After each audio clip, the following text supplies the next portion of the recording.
I still remember that night very clearly when darkness covered everything on the road. It was a trip I will never forget, and it turned into a very scary nightmare that trapped me in a terrible horror. I started driving late at night, and as it got darker, everything looked more and more ominous.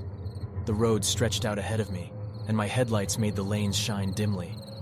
I felt uneasy, but I ignored it, thinking it was because it was late and I was tired. I drove for miles, and the monotony of the road made me feel sleepy. I struggled to stay awake and turned up the radio to keep myself alert. But the music seemed strange and spooky, as if it held some unknown secrets.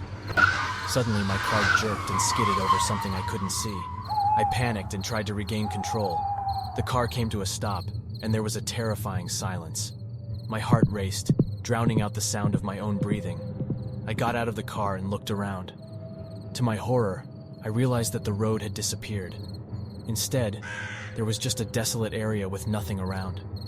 There were no trees or landmarks, just an endless emptiness that made me feel extremely scared.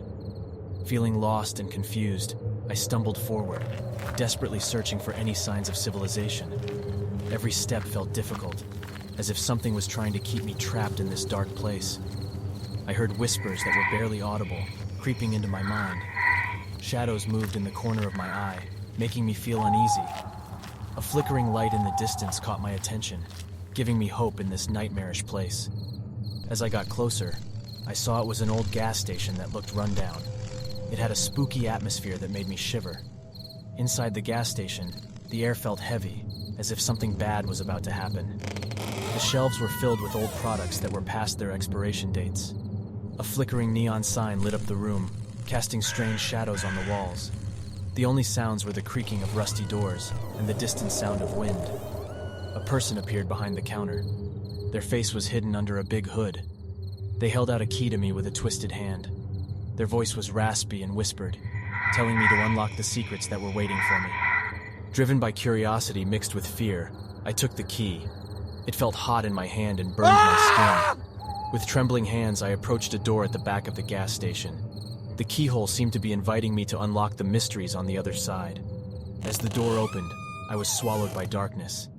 I fell through a void, spinning through space and time. I saw horrifying images of suffering and lost souls. Their pain weighed on me, threatening to crush my spirit. Suddenly, I landed back on the highway, and my car was in its place on the road. The darkness had disappeared, replaced by the familiar glow of streetlights. The night had passed, but the memories of that scary night still haunt me. To this day, I wonder if it was all a strange dream, or if I really entered a supernatural world. But one thing is for sure, I will never look at late-night drives the same way again. The memories of that terrifying night continue to haunt me and remind me that some roads should never be traveled alone.